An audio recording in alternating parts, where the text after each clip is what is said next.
And welcome to today's live. I'm going to jump right into your questions. The first one is, it's actually a little bit of a paragraph before we get into the question.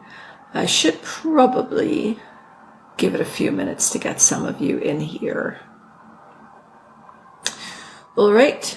2 of you have joined so far. Please feel free. Let me know where you're coming in from. We just hit 60,000 plus followers on Instagram. I want to thank all of you. For those of you who've noticed that there's a bit of a change in the presentation of the post. I'm now using animals to convey the message. I tend to like going back to the child in me. I've been trying for years, and it's had a lot to do with healing my attachment style, where I tap into that child, I give that child a voice, and I've always loved art. I'm not the one sketching the animals, but I am the one writing up the dialogues, and I'm glad that they're connecting with you, that you're enjoying them as well. It's so much fun to create them, and so thank you again for the space. 60,000 followers. I never thought that this work would have such an impact. So many of you have reached out to tell me how much the work helps you. I'm really happy that your relationships are better. I remember, the pain of struggling to understand a partner, to understand myself, to ground myself,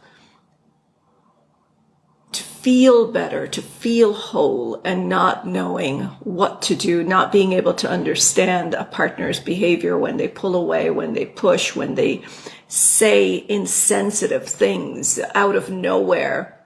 It was just so confusing. So I'm really, really happy that I'm able to collect all of my experiences and all of my knowledge and bring it into this space that apparently is helping so many of you. I'm thankful that you trust me with this, and you've sent me so many questions for today. I can safely say that I can't get through all of them, but you are going to see them answered on the website, on posts here, on YouTube videos, on Reels here, for those that I can't get through, but let's just get to them and I'll try to answer as many as I possibly can.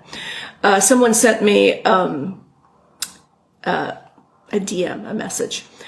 I was discarded, ghosted by my dismissive, avoidant boyfriend. It was so good until that. But a day came when he asked for space, which I said okay to. That space turned into ghosting. We were a long distance, and I already had a ticket to go and see him in about a week, which can't be canceled. I'm not sure how to move forward. I don't want to push him away anymore, and I've accepted that it's done, I think. I'm secure enough to say I don't deserve this. I also understand his situation. But I also say that his trauma does not excuse his behavior. I don't know if I should just visit him as a human being and maybe even get my stuff back. All right.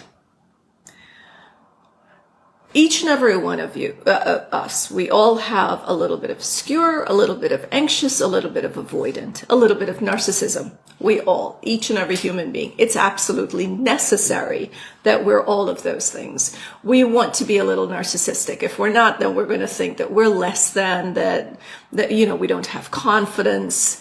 We have to manipulate in order to get through life now. It's the intention that matters. We manipulate in these ways. Let's just use a working example. Let's say you're going for a job. You are going to dress presentably for that interview. You are going to do the research. You are going to show up in a way that you know would be acceptable to the other person. Now, your natural state may be to get up in the morning and wear sweats and just grab a cup of coffee and just ruffle your hair and get about your day and step out of the house. But we show up in a particular way, depending on the situation and our intention. That is a form of manipulation. An anxious or an avoidant attached person, we use the words love bombing at the beginning of the relationship. If we show up exactly as we are with our friends on a date, A friend may be comfortable with us just, lounging out, no makeup, no hair done. But we don't show up that way initially for a relationship, for a date. We bring our best self forward. That is manipulation because it isn't our natural state. We manipulate in many, many situations throughout the day. Intention is what matters. If we intend to manipulate to hurt the other person for our own gains, then we're slipping into narcissism. An avoidant attached person, an anxious attached person, does not manipulate with the intention to hurt the other person. They manipulate with the intention to gain validation, to gain affection, to gain love. It's a selfish place that we're coming from, but it's also a survival space. We want to be loved. And so, yes, we show up as our best selves. Now, in a relationship like this particular one, we don't know exactly why this person's left. Only the person who sent me this message. A person does not just get up and walk away. They don't just get up and say, okay, I'm done with this relationship. We may not understand their reason. We may not be able to reflect right now in our space of pain. We may not be able to reflect upon the relationship and say, okay, you know what? These were the things happening over a period of time. And this person might have gotten to their breaking point and they've left. Or because of their past traumas, they're unable to show up in this relationship, whether they have the confidence for it, or they're unable to communicate. Whatever it is that's going on, we may not be able to understand it right now, but a person does not get up from any situation when they are happy within themselves and just walk out. Don't take responsibility for that. What you can do is make the best decision for you right now, because them walking away is the best decision for them. We are selfish creatures. We must be. If we're not going to survive out here. So when someone walks out on the relationship, try to reframe your mind. Your mind says, they walked out on me. They discarded me. They left me. No. The relationship is separate from you. A person can love you, they can like you, they could want to be with you, but not be in the relationship. It's kind of, it's a bank account. You come together, you're putting $50 into the account, your partner's putting $50 into the account. Your partner may decide that, okay, you know what, I like the idea, but I don't want to put, I love you, but I don't want to put $50 into the account anymore. I'm out of the account. So in a case with a relationship, they can love you, but not want to be in the relationship for whatever reasons. Okay? In a case like this, if you've just broken up, first of all, if you were discarded, what we want to do is work on our self-respect. We want to fall in love with ourselves so much so that people don't get to just toss us aside, talk to us however they feel like, and ditch us and walk, and then we're sitting there waiting for them. And I'm sure as hell not going to be visiting you. Okay? I'm going to put my self-respect above how much it cost to spend on that ticket to come and see you as a fellow human being. You want to love yourself so much so that you could say, you know what? This was an investment I've got to let go of. It's money. It's a tool. It is not who I am. I need to focus on who I am right now, work on my healing, and stay put. Should the relationship turn into something else, it evolves into something else in the future after this person would have come back and apologized for how they've treated you, that's when you get to decide how you're going to move forward with them. But right now, and this is something that I advise my clients to do, if it is not important, if it's not a piece of something that was handed down, some special piece of yours that they have, let it go. Old sneakers, gym stuff, jeans, a pair of jeans that you really liked, let it go. Find a new pair. Choose yourself, not the objects. Don't be so attached to anything that it destroys you when you lose it. It's They're just things. I understand it might be something from a grandmother, something with deep sentimental values that you want to get. Sure, ask for it. Also, keep in mind that you don't have to get it right now. If you've been without that thing for a period of time, you can be without it for another few weeks or so. Allergies have been getting to me, and I don't want to cough here, so I'm going to sip on my coffee every now and again. It's been a bad allergy season. So I hope that helps. You could continue caring for this person quietly within yourself at home. You don't need to go and visit them. The other thing that you want to look at is, are you self-sabotaging? This person you feel like they've discarded you, they've ghosted you. Showing up there's a higher possibility that they're going to treat you badly.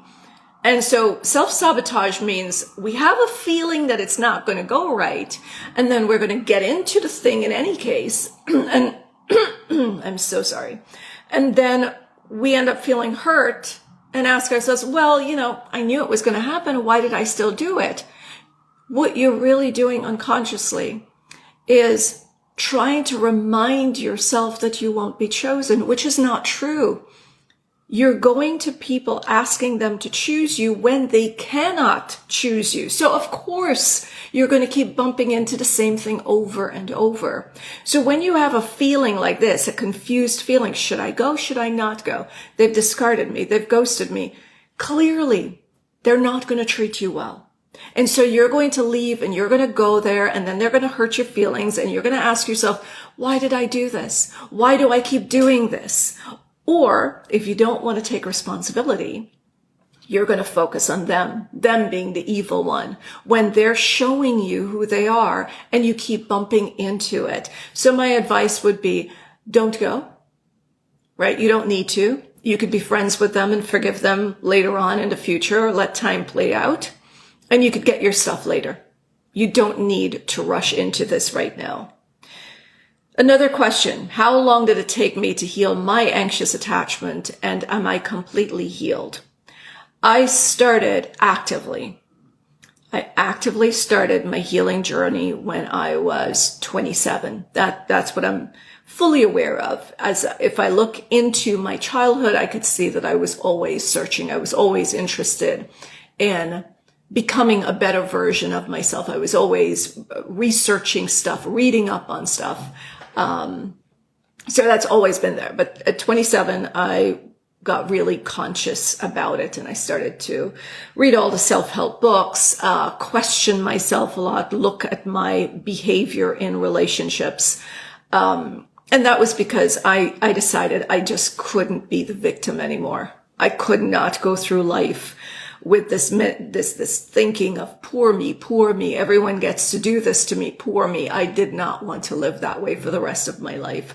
My mom's death had a lot to do with it. Mom passed away when she was 39. I was 13 going on to 14.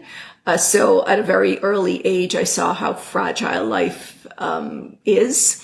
And I just didn't know I don't know how much time I have on this planet, and I wanted to make the best of it. So 27 is where I started. I'm now 45. Now, when I started, we didn't know anything about attachment styles. Just like most of you who came into this, you did not know about attachment styles before. It is a fairly new theory, started in 1979, not a long time ago. So I did not start with that. I just wanted to understand myself and understand other people and their behaviors and that sort of thing. When I stumbled upon attachment style, that's when everything came together. It made absolute sense. And I started to work on things about me that made me uncomfortable. I have a partner who I greatly admired, and I started to mirror his behavior, and I started to realize things about him, his independence, his, admiration for his autonomy, his respect for his space, the fact that he stops and he processes what he needs to say before he says it. Those were things that I wanted. I wanted for myself, because I was reactive, responsive. I did not stop to process what I wanted to say. I didn't know how to self-soothe. Those were things that I wanted to do. So, there were times when I would feel incredibly anxious, wanted to solve the problem right away. And I had to learn how to sit and stay still and deal with those emotions, ask myself questions. Why do I want someone else to validate me? Why couldn't I do it myself? And it was and still is a journey. Have I healed completely? No. Do I think I'll ever be healed completely? No, because attachment style is it's a wiring of the brain. It's a wiring of the mind to stay alive. Mine is never going to go away completely. But what has changed is how I react and respond. I'm no longer seeking validation from someone else.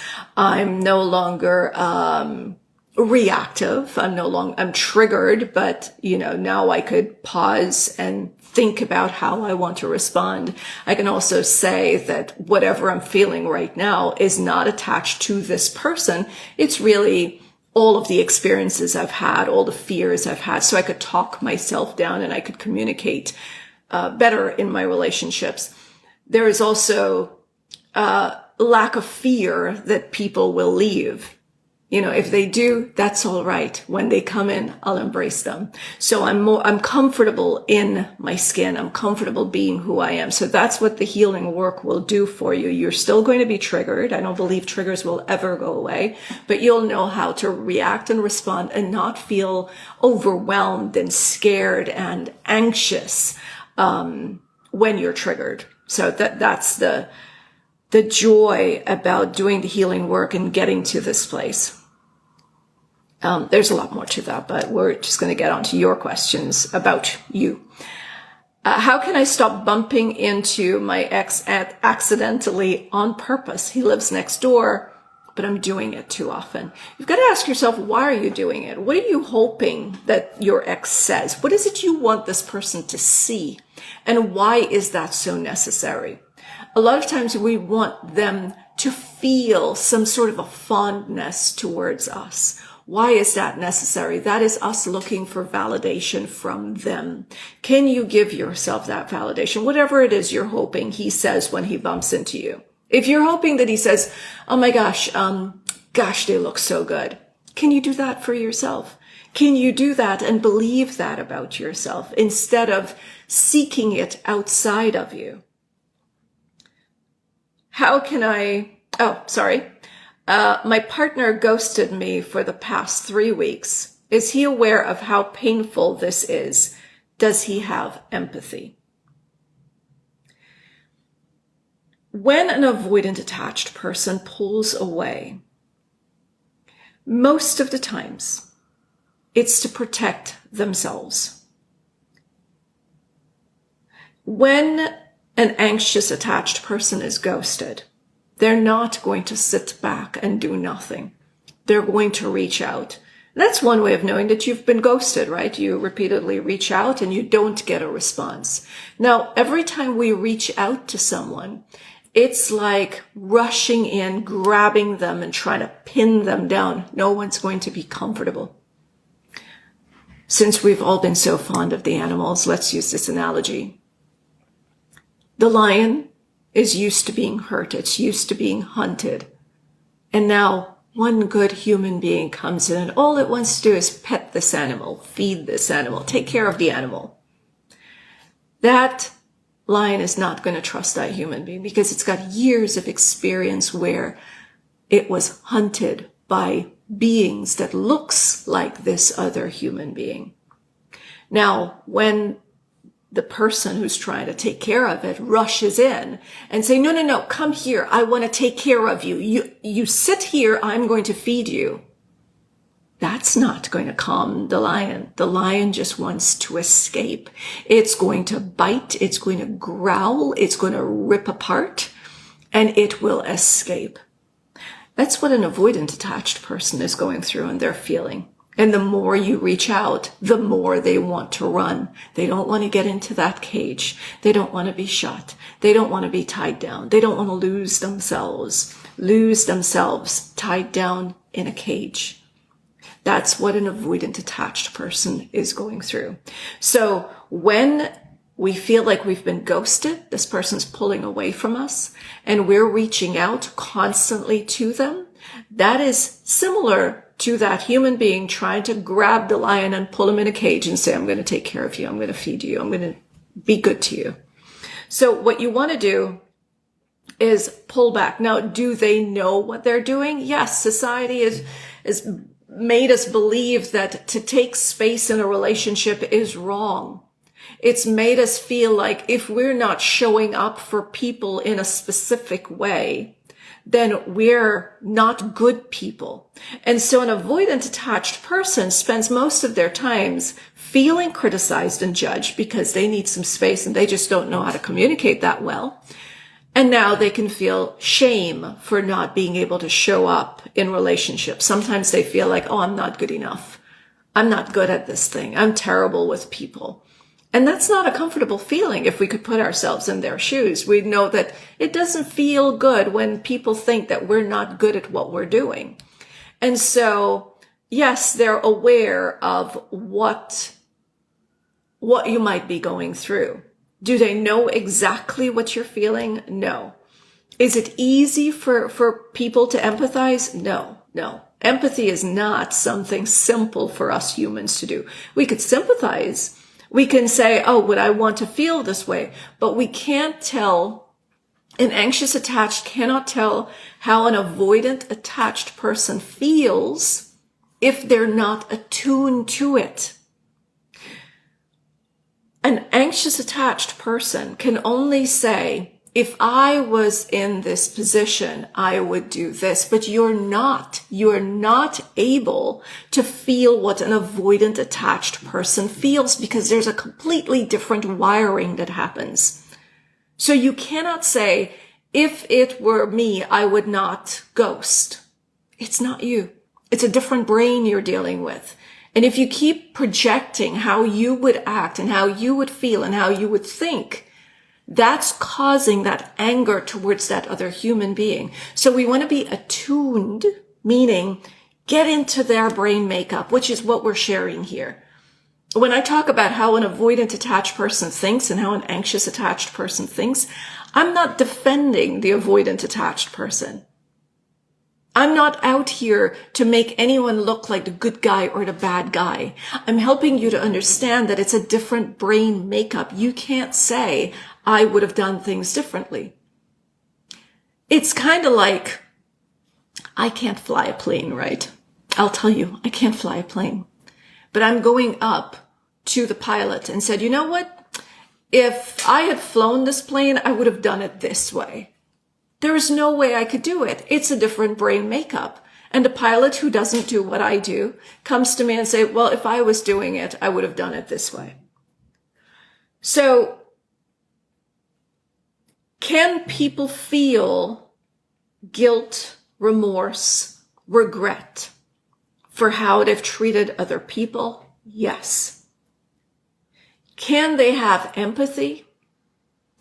It is difficult to develop empathy, but it is possible. What's equally important to having empathy is to be attuned to that other person. I hope that helps. Could two anxious attached persons be a good match?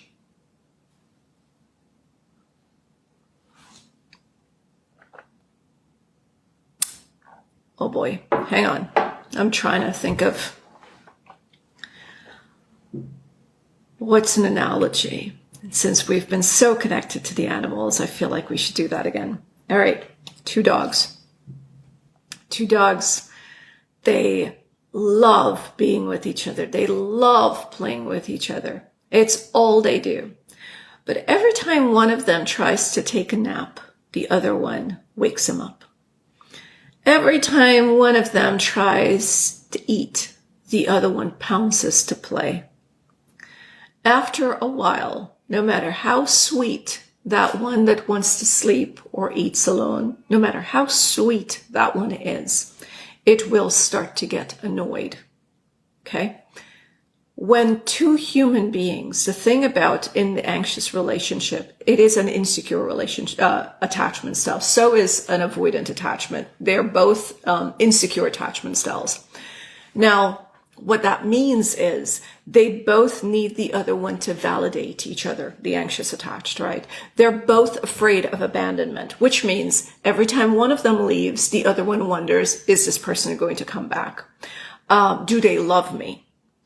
I need this person to validate me, and maybe they can do it and an avoidant attached can't do it. But what happens is the other one starts to get annoyed, overwhelmed, and worn down. If my partner keeps reaching out, it's like, hey, where are you? And I'm only out with my friends. Even if I have an anxious attachment style, of course, I'll be patient the first few times. But after a while, it'd be like, why are you always doubting me? What's your problem? Why can't you just leave me alone? If I'm dressed up and my anxious attached partner comes in, it's like, where are you going? Why are you so dressed up? I will get annoyed. So unless we work on the attachment style and become a little bit more secure within ourselves, a relationship with an insecure attached person is not going to be a happy and healthy one, because the problem is not with that person. That person can validate us, but it depends on how much we want, how much we need. And the thing about validation is no one can give us the amount of validation that we need. And you know why? Because we don't believe it. We don't believe it. When they come to us and they say, oh, you're so smart. Oh, you're so pretty. Oh, you're wonderful. Oh, I love you. Oh, you're the best partner. We hear it, feel so cushy and lovely. And 2 minutes after, the brains ask, are they just saying that? Are they hiding something? Are they lying to me? Are they seeing somebody else and they're just trying to make me happy? We doubt it. So the best way you can get about this is to validate yourself. Know who you are. So when someone comes to you and they say it to you, you don't doubt them. They'll know. If someone came to me and they say, oh, you're a great pilot, I know that's not true. But if they came to me and say, I think you're a good mom. Yeah, I know that's true. I think you're a great friend. Oh yeah, I know that's true. So know who you are so you don't need someone to validate who you are. That's the best way to get through any relationship. And that has a lot to do with being a secure, attached person. Can insecure, anxious, and dismissive avoidant have a successful long-term relationship? It's the same as I just answered for the anxious attached person being a good match with another anxious attached person.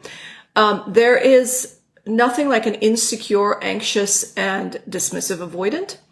They're both insecure attachments. It means they're not secure within themselves. They're people who show up according to how other people would want them to show up. They're not able to be themselves. They're not able to speak their truth. They feel like they have to contort themselves to be what another person would like. They feel like they have to walk on eggshells or they'll get in trouble. Both attachment styles will feel that. So there's an insecure and a secure attachment. The insecure attachment would be the anxious, the fearful avoidant, we also call disorganized, and the dismissive avoidant.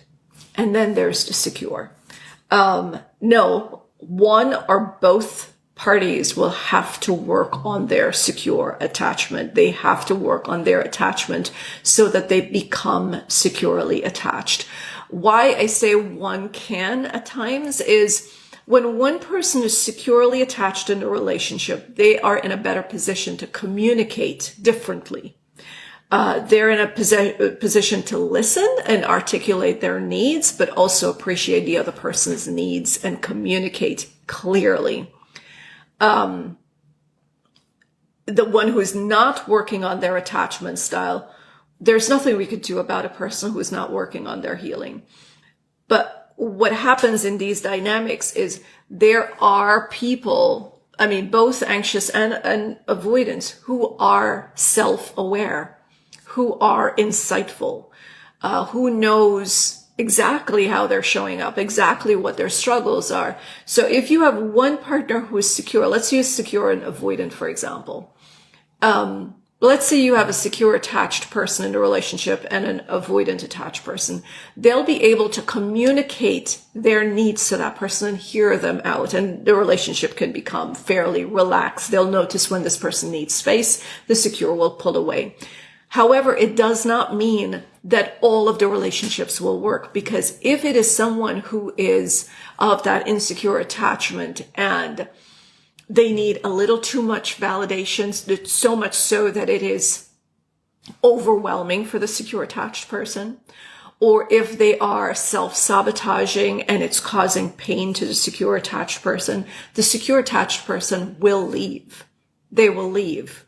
The difference with them is that communication there can help. And it's not a case where you have an anxious attached and an avoidant or avoidant or any of the insecure attachments together, and they're struggling and they don't understand each other, or they can't communicate with each other clearly, or they cannot communicate effectively, I should have said, because in communication, it's not just about talking.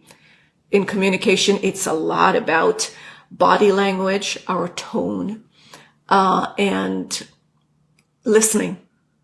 Listening is incredibly important in communication, hardly the talking, because we could get a lot said without saying a word. So yes, one or both persons need to work on themselves, or we're just going to keep doing this dance. We're just going to keep going back and forth with it. Do avoidant attached feel time differently when they pull away? Yes. So because an anxious attached person generally overthinks, they stay and their mind stays locked on the relationship when their partner is away. Time can feel longer. It's like sitting around waiting for your favorite person to show up. It goes by slowly. You're slowly, it just feels so much longer. And it's because your mind is constantly on it. An avoidant attached person, they focus on what's in front of them. So if it's work, they'll do that. If it's kids, they'll do that. If it's hobbies, they'll focus on that. And because they're doing so many things, time moves quicker for them. So they don't have a whole lot of time to sit and think about the relationship. So what may feel like a month for an anxious attached person will probably feel like 2 weeks for an avoidant attached person. And for a secure attached person, that feels, let me correct that. An actual month will feel like 2 months for an anxious attached. It would feel about 2 weeks for an avoidant attached, and it feels like a month for a secure attached. So for an avoidant attached person, it feels like a shorter period of time. For an anxious attached person, it feels much, much longer. When an avoidant attached person feels like they're not good enough, what can you say? Nothing. Nothing. When we jump into fixing someone else's problems, when we think that we could heal them or soothe them or pacify them, that's when we get caught up with these attachment styles. One way of knowing when you start to date someone, if your attachment style is triggered, is when you hear their problems and you feel such a closeness to them that you want to just lean in and cuddle them and take away all of their problems. What you're really doing is seeing yourself in that person. You're seeing your own brokenness in that person. You're seeing your own pains and the disadvantages that you've gone through, and you want to cuddle yourself. So what we do is we jump into the relationship to fix them because we believe we could empathize with them. That there is the beginning of trauma bonding. So when someone feels like they're not good enough, let them sit with those feelings. Give them a chance. Respect the fact that they're grown enough to work through their own pains. You can say something like, I wish you didn't feel that way about yourself. Or, I like the person I see you to be. But let them sit with their pains. See, a lot of times too, people will say these things because they want you to validate them. And what we do without realizing it is push them into that victim mentality where they go around asking, please, please save me. Please show me that you're always there for me. And what we do, most of the anxious attached, is they show up and they give and they give and they support and they're always there. And the next thing you know, the avoidant attached feels like, oh, okay, well, you're always going to be there. So I could do whatever I feel like. And then I leave and you're left there devastated.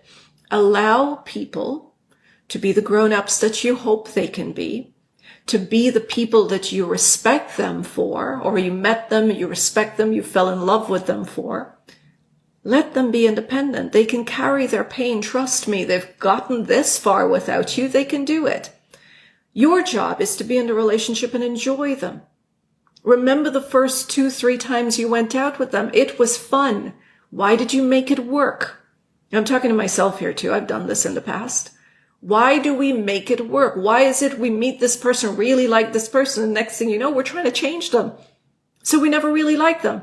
Or we want to take them and mold them into the parent we never had. We want to take them and mold them into the parent we never had. So your job really is just to enjoy them, let them deal with their own emotions. And you could tell them, I do the healing work on myself. I'm sure you can too. I'm here if you ever need support. That's all you've got to say. Are most dismissive avoidant aware that they have an attachment issue, or they believe that it's a perfect match? A lot of people still don't know about attachment theory. Many people still don't know about attachment theory.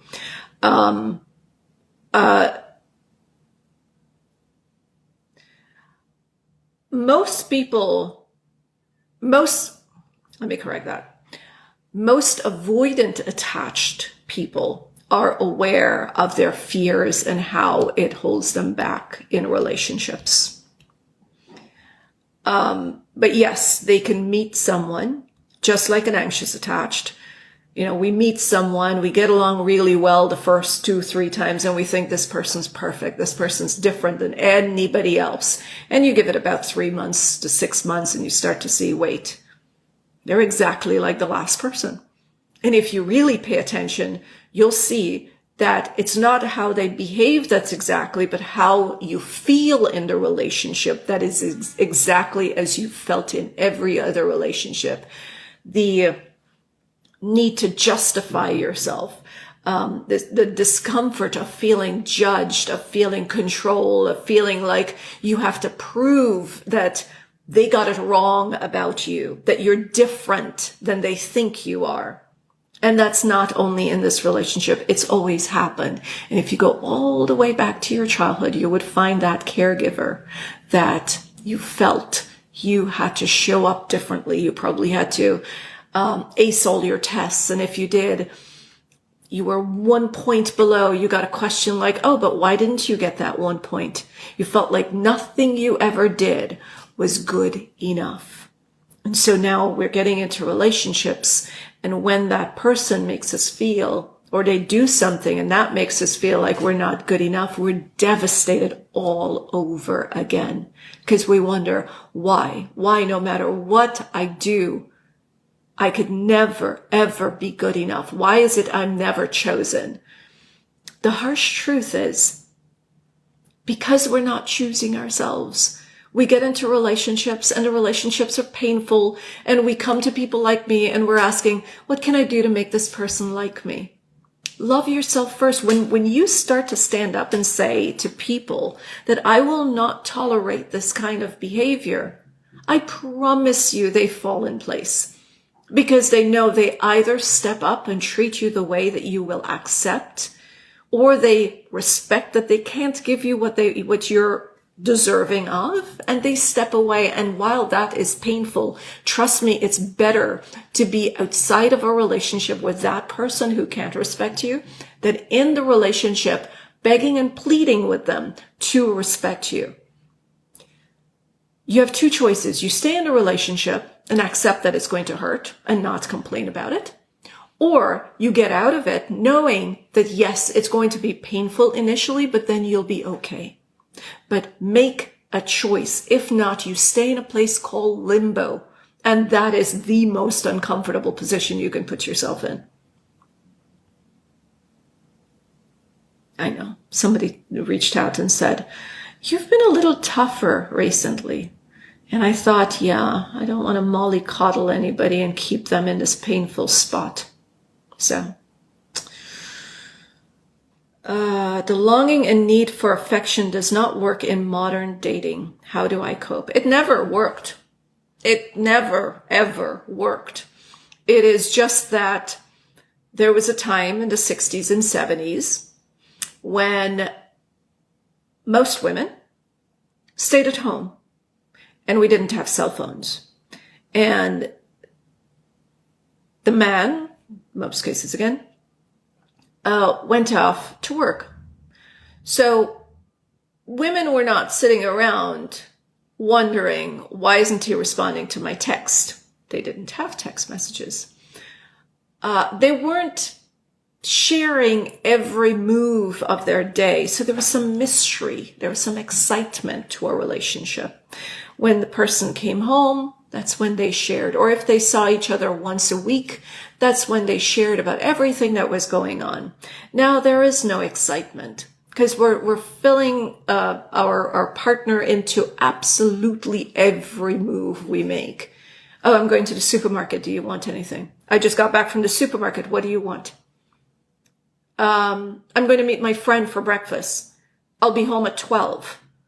So by the time you actually see your partner, there is nothing to talk about. And so your relationship becomes flat and boring. And with the avoidant attached person, you want to create some room for them to ask questions, to show some interest. If you're constantly talking, if you're constantly planning, then no, they're not going to show interest. Why should they? You've already done everything. There's nothing to talk about. There's nothing to plan because you've done it. So you want to pull back and allow this person to do it. Of course, now you're afraid. If I don't do it, nothing's going to get done. Give it a chance. Give them a chance. Stay busy with your life. Be the priority for you. And say, you know what? If this person really wants to hang out with me, I'm sure they're going to plan something.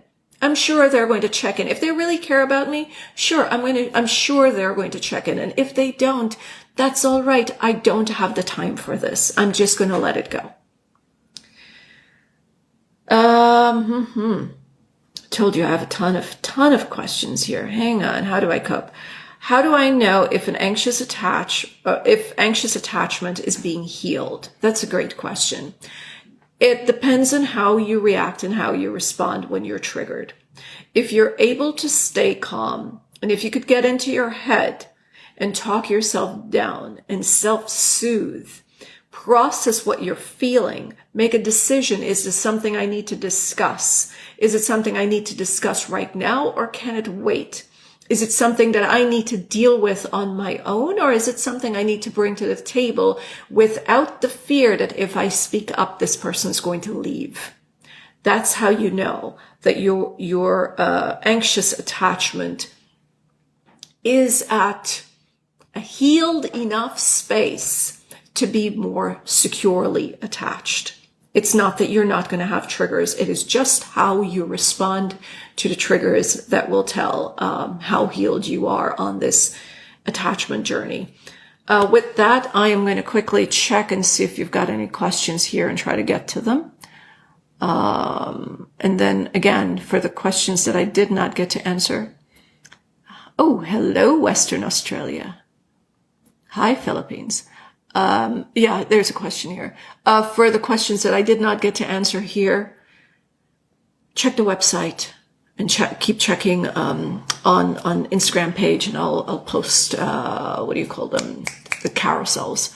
Can you explain the difference between passive narcissism and fearful avoidant?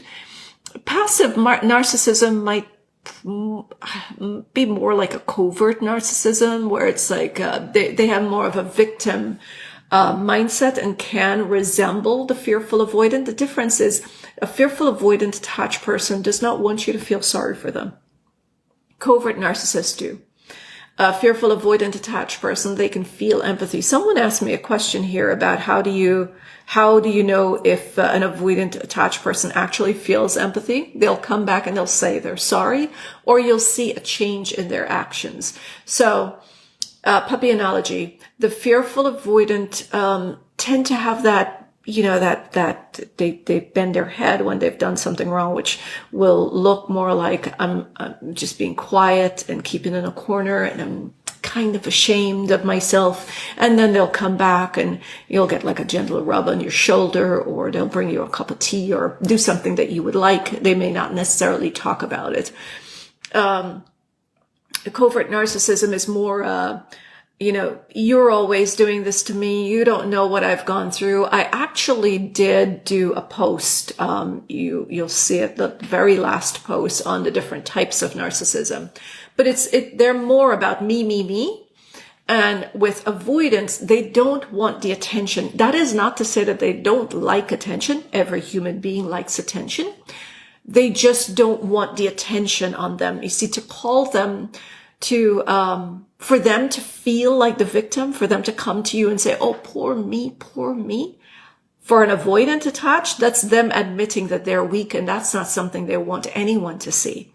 They want people to see them as independent, that they could take care of themselves. That's why we have this big problem that we don't see their emotions. They appear to be aloof without emotion. So that's not the case in narcissism. Even a covert narcissist who's like, oh, poor me, it's really all about them. They're comfortable with saying, I'm emotionally weak and I need some help, because all they're after is that attention. Whereas fearful avoidant will say, they kind of brush it off. They're feeling hurt, but they don't want to come across as someone with that victim mindset. If we can self-regulate, reassure, and fulfill our emotional needs by ourselves, then why do we need a partner? Ooh, nice question. You need a partner because it's a fun person to have in your life.